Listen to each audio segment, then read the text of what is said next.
Ayan, good morning, good morning. Bagong gising naman tayo. Dahil nga bagong gising, tayo magluluto po.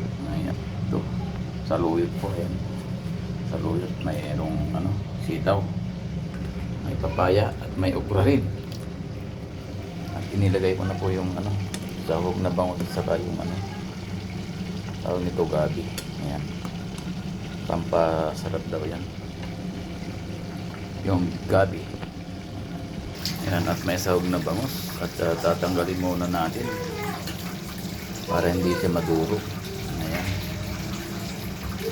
babalik natin mamaya kapag naluto na yung ating gulay. Ayan po, ganito ako magluto.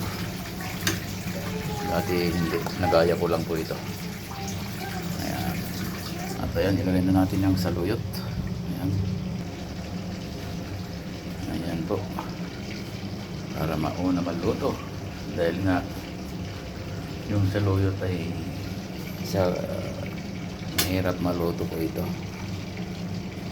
Ayan, sabi ng iba madali daw maluto, pero hindi po, matagal po maluto ito. Ayan, at ayan po, nakibo na, nakakulo na pala. Napakasarap po nito sa aming mga Ilocano. Ayan, napakasarap po ito. Ayan, ako yung Ilocano, tubong Pangasinan po. Ayan, kaya ito yung mga alam kong luto. Ayan po. At ayan, nilagay ko na yung ating sitaw. At nakikita na po yung kulay. Ayan, ayan, napakasarap po nito. Sa tutulong, hindi ako marunong magluto dati ng ganito, pero naano ko na lang po, naalala ko na lang po nung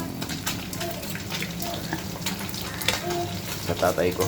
Ayan, nung kapag pumunta kami ng bundok ng tatay ko, ganito niluluto namin. Ayan, naalala ko yun. Ayan, at ayan na nga po, nilagay ko na yung papaya at imikos-mikos ko muna. Ayan, napakasarap po nito. Ayan,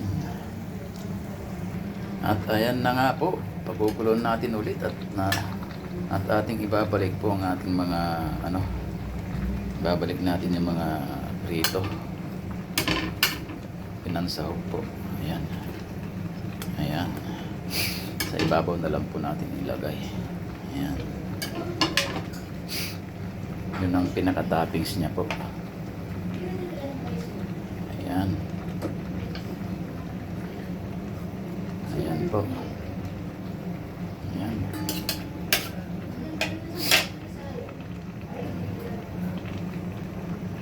ayan, saka nakatintakpan. Ayan, napakasarap po. Thank you for watching po. Ayan.